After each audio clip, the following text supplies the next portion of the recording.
Thank you for joining us today as we officially kick off this year's Click It or Ticket National Seatbelt Safety Campaign. We stand here at the beginning of another summer travel season with a clear and urgent message. This high visibility enforcement effort isn't just about writing tickets, it's about the relentless reminder of the thin line, represented by just a millimeter or two of seatbelt webbing, between a close call and tragedy. To put it simply, seatbelts save lives. Looking back over the last 50 years, the profound safety impact of the seatbelt is nothing short of staggering. Seatbelts have saved nearly 500,000 lives and prevented millions of serious injuries. That's 500,000 individuals who were granted a second chance at life, all because of a simple click. Buckling up is the single most effective thing you can do to protect yourself in a crash, period. However, we cannot ignore the sobering reality that year after year, nearly 50% of passenger vehicle occupant fatalities involve people who were not wearing a seatbelt. At nighttime, the fatalities are even worse, with 56% of nighttime fatalities unbuckled. While many point out the reported 91% national usage rate, we've got to be honest about that and what that figure represents. It reflects daytime use, focuses on people in the front seat, and is measured immediately after our Click It or Ticket campaign. In many regions, particularly across the South, the numbers are far grimmer, and backseat usage nationwide can sometimes plummet to as low as 60%. The science of crash safety is unambiguous. A vehicle's internal protection systems are designed as a total package, requiring every person inside to be positioned correctly and restrained securely to function effectively. Choosing to buckle up is quite simply the most powerful step you can take to survive a collision and prevent life-altering injuries. At the Department of Transportation and NHTSA, we are dedicated to using every resource and platform we have to push that fatality count down to zero. And our data identify specific areas of greatest risk. Among young adults aged 18 to 34 who were killed in passenger vehicles in 2024, a staggering 59% were unrestrained. This is one of the highest percentages of any age group. It is exactly why our national media campaign, featuring ads like Reflecting and Pulled Over, is laser focused on reaching young men. There is a persistent misconception that larger vehicles like pickup trucks are inherently safe enough to make seatbelts optional. The data provides otherwise. 59% of pickup occupants killed in 2024 were unbuckled, compared to 47% in passenger cars. While the total number of fatalities in urban, rural areas is nearly equal, the rate of unbuckled deaths is significantly higher in our rural communities. So to tackle those disparities, NHTSA has recently launched the Rural High Five program, which is a data-driven roadmap specifically designed to boost belt usage in the American heartland. We are supporting these efforts with increased funding for nighttime enforcement when usage rates are at their lowest, and by encouraging stronger state laws to ensure everyone stays protected. As we head into the Memorial Day weekend in a few weeks, we encourage everyone to pause and honor the service members who made the ultimate sacrifice for our country. And the best way we can honor the gift of life is by protecting it. So our national media campaign and high visibility enforcement begins May 11th. We urge every rider to buckle up, every trip, every time, day and night. And now I'll transition to our panel and introduce three individuals who see the reality of these decisions every day. After the discussion, we'll show our two new ads. Thank you.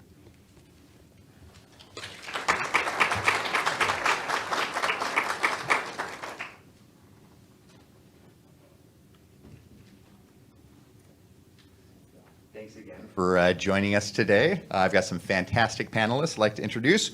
So to start our discussion, I am pleased to introduce Assistant Chief Brian Frankel, who serves as the Assistant Chief of Operations Command for Stafford County Fire and Rescue.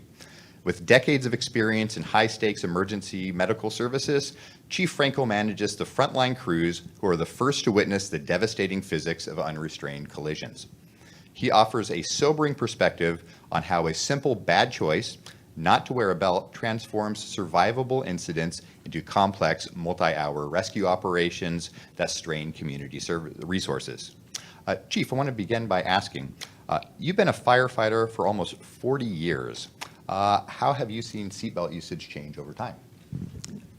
Well, thank you. Thank you for the opportunity. I think it's important to mention that Mother's Day weekend is coming up. And when I was 16 years old, on Mother's Day, I was in a traffic accident, head-on collision, and I was saved by a seatbelt. So it's kind of, it's coming up. So I truly believe in seatbelt usage. Over my 40 years, I've seen just dramatic changes of seatbelt usage. We used to anticipate catastrophic events in the way the cars were designed, in the way that people were their injury patterns. And today, if an occupant stays in the vehicle, we're not seeing those same types of injuries, and we're seeing people live longer. And so you can see it as compliance is better, and it's definitely better than when I started. That's great. Next up, we have Deputy Sheriff Dennis Dempsey from the Arapahoe County Sheriff's Office in Colorado. Thanks for coming out here to join us. Deputy Dempsey is a veteran traffic safety specialist who has become a leading national voice for innovative enforcement. Beyond his standard patrol duties, he has pioneered programs that reward buckled-up team drivers with positive reinforcement. While he's tough on belt enforcement, he fills a needed gap by also providing empathetic education, reminding us that road safety is about shifting culture. Deputy, thank you for being here. So my first question for you is you've responded to countless crashes throughout your career. I'm curious if you've ever been in a crash yourself. Thank you, Administrator Morrison. I'd also like to thank NHTSA Region 8 Administrator Gina Espinosa-Salcedo and the Colorado Highway Safety Office Director Carol Gould for always supporting law enforcement. That truly means a lot. Thank you. Yes, unfortunately, I've responded to countless crashes throughout my career. And unfortunately, I was also involved in a crash in my younger years, one that particularly sticks out. As a young driver in a single-parent household, I was often responsible for taking my younger brother to and from after-school activities, to include running several errands. I remember one day, just blocks from our home, a driver ran a red light and T-boned us on the passenger side. Luckily, my brother and I both walked away, shaken, but we were okay. We were both buckled up. The vehicle was totaled. Over the years, as we were growing up, my family, my mother, parents, they all sat there and buckled up and showed the importance of doing so. That became habit for both my brother and I believe that's why we were wearing our seatbelt that day, and I believe that's also what saved us that day. Finally, it's a privilege to introduce Kennedy Littledyke Bingham. Kennedy is a survivor who turned a life-altering tragedy into a mission. At age 16, she experienced a catastrophic crash where she was not wearing a seatbelt, and she was ejected from the vehicle, an event that resulted in the loss of her leg. Today, she is a courageous advocate who uses her story to connect with young audiences in a way statistics never could. Kennedy, thank you for being here. It takes a lot of strength and courage to share your story and to be here today. And I've got to say, watching your campaign materials that were put together, that really moved me. If those of you who haven't seen it, I really recommend you take a look. I made sure to share that with my little sister who has 3 teenage kids, and she immediately made them sit down and watch the video. So I've got to ask, Kennedy, what do you remember about your crash? Yeah, I just appreciate being here. The opportunity is amazing, and I actually remember a lot, which I think is the part that people don't realize. It didn't feel like it was going to be a catastrophic day. It was a normal day. I wasn't wearing my seatbelt, and at the moment it felt like something so simple, but it turned out to be something so huge that impacted me greatly. I was ejected out of the vehicle and hanging in a power line, and the next thing I knew, I was very high in the air, upside down. It felt like it was dark. As you can tell, it wasn't totally dark yet, and I was drowning in my own blood. I had to wipe it out of my eyes, my nose, my mouth, so I could see and breathe. And And then, yeah, next thing I knew, I had 21 surgeries, lost my leg, my arm was paralyzed, and I was 7 weeks in the hospital just over something that like didn't ever need to happen if I just buckled up. And but yeah. Thank you for your courage. Now we're going to turn to a roundtable session. So I'm going to ask some open questions. Anybody can feel free to answer. I know you've all seen a lot over the years, and I'm curious whether there are particular crashes involving seatbelt use that has stuck out to you to this day. Yeah, I'll go ahead and start. I've worked I've worked in urban, suburban areas right around Washington, D.C. I've also worked in rural Georgia when I got out of the military. I worked as a paramedic down there, and it was interesting. Again, as I said earlier, when I first became a volunteer when I was 16, we would run auto accidents on the highway, and there was a lot of ejections, and it was a very common. We approached every accident that there would be an ejection, and when there was an ejection or there's somebody that could be ejected and underneath a vehicle, we always anticipated those things. And when I was in Georgia, in very rural South Georgia, where the pine forest is the common geography, these highways or roadways, they intersect and they have four-way stop signs. And at nighttime, it's not uncommon as you approach a stop sign, instead of stopping or stopping, you just turn off your lights. And if you don't see lights coming the other way, that meant you could go. And so it was very common for us to see significant auto accidents in rural Georgia where people were ejected.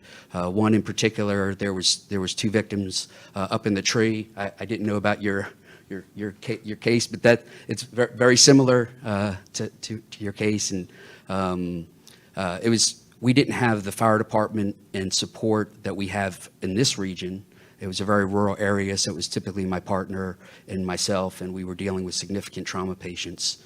One other one that really sticks out in all my years was rainy night. Like, we remember certain things about weather, a really bad rainy night, and as time has went on and seatbelt usage has increased, we've seen less ejections. So we actually have changed the way we respond to calls today versus the way that we responded even 10 years ago, as far as how much apparatus we put on the street and the way that we respond to calls. And that night just came out as an auto accident, car versus tree. We got down there, mother and father. The mother was actually pinned in the car. Both of them were fine. They were both wearing their seatbelts. But the infant that was in the back was in a car seat, but the car seat was not attached. So the infant the car seat was ejected, the infant had passed away, and the mother was yelling at me in the pouring rain, asking about the child, and we were trying to extricate her, which took quite a bit of time, and unfortunately, the baby had succumbed to the injuries, but the parents walked away. And so it was just one of many tragedies that I've seen throughout the years. Mine's very similar to that, but it stresses the importance of wearing seatbelts, is why we're all here, but it shows the positive aspect of that. So I recall while on patrol, in law enforcement, we go to thousands and thousands of traffic crashes throughout our careers.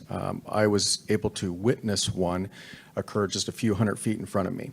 There was an SUV driving. It appeared to have a tire failure. Upon having that tire failure, it kind of veered to the left, went into a grassy median area where it began to roll several times. So as I'm watching this, the vehicle's rolling, there's debris flying everywhere. I run up to the vehicle, obviously expecting the worst. The driver, seatbelted, is crying, obviously scared, and screaming for her baby. So your heart drops, you look into the rear of this SUV, and with a sigh of relief, I see the baby is properly belted into the car seat, and the car seat is properly installed and buckled. The baby was sitting there with a pacifier in one hand, smile on the other hand, and like it had its first roller coaster ride. So the sigh of relief is just unbelievable for something like that. To be able to see what occurred in real time and then see the importance of the seatbelt was remarkable. I mean, it is amazing. I think it's maybe an underappreciated aspect of restraint use. Is about 50% of child seats are installed improperly. So these are some great examples of what happens when they're installed correctly or incorrectly. I'm curious, Chief Franklin, you've treated a lot of patients over your 40 years. Is there a particular new innovation that you're finding, having a game-changing effect? Yes. So when I was 16, I became an EMT, and I went in the military, and I got to spend some time overseas in the military and see some advancements in medicine in the military side. And when I came back to the civilian side of things, we didn't have the same innovations, and our populations were very different. And I'm very proud to say Stafford County, which is about an hour south of here, is one of the many jurisdictions in this region that have started carrying whole blood. And of all the things that I've seen in my time as an EMS provider and paramedic, and we have had many innovations in medicine, the one significant thing that I've seen is when we start using blood, patients that would have never made it to the trauma center are making it to the trauma centers. And it's profound, the difference. And when we approach our partners and local hospitals, and we get our blood from Fairfax County and Nova Blood Bank Services, the fact that they're willing to partner with us and they see the same benefits, it's outstanding. And it's spreading slowly in the more urban, suburban areas of the country. We got to get it out in the rural areas. That's great. I mean, one thing that was remarkable in coming back to NHTSA this time around is to learn that 43% of our tens of thousands of traffic fatalities every year are alive when first responders arrive at the scene. And we really think that whole blood products or pre-hospital blood transfusion services can have a game-changing effect. So thanks for what you're doing. But only 2 to 3% of the EMS agencies in this country have those. So we're making a big push to get those out. Thank you.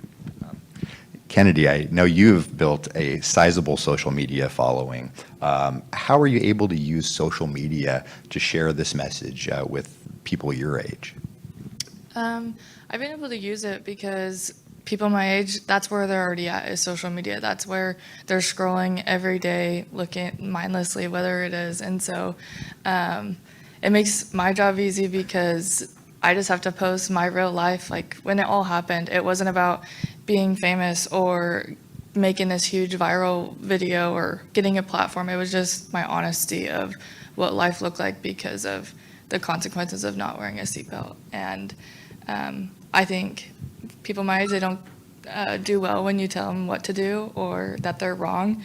And they just are like, you're wrong, like you don't understand it. And I was in that situation. I was fully the 16-year-old that when the presenter would come to high school and be like, oh, this is my situation because of a stupid mistake, I was always like, oh, I'm invincible. That would never happen to me. Like, look what happened. I wasn't invincible. And I just try to make that apparent that just because you think you are doesn't mean you are. And I'm a living case of that. And so when they see that, I think that's when it's real to them. Thank you. It is a powerful message. You know, when I saw it, I was bawling. I sent it over to my sister and my family, and it leaves a mark. And thank you for helping get the message out, and thanks for your courage in delivering that. So thank you all for these powerful insights. So, my way back here. So as we head into Memorial Day holiday, let's honor the gift of life by protecting it, and we can make a difference here together. So we will show you our 2 new Click It or Ticket ads right now. Thank you. You hear that? So quiet. Not like last week. What a hassle. Oh, man. The reason you were stopped is you weren't wearing your seatbelt. It's like the easiest thing. I didn't get why it was such a big deal.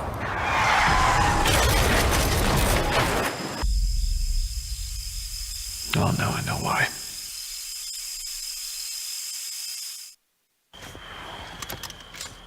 Drive safe. Thank you, officer. No puedo creer que eso acaba de pasar. ¿Por qué te lo estás quitando? A ti te multaron, primo. A mí no. Oficial, se me olvidó.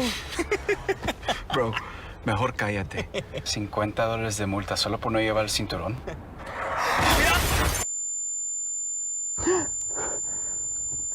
¿Estás bien?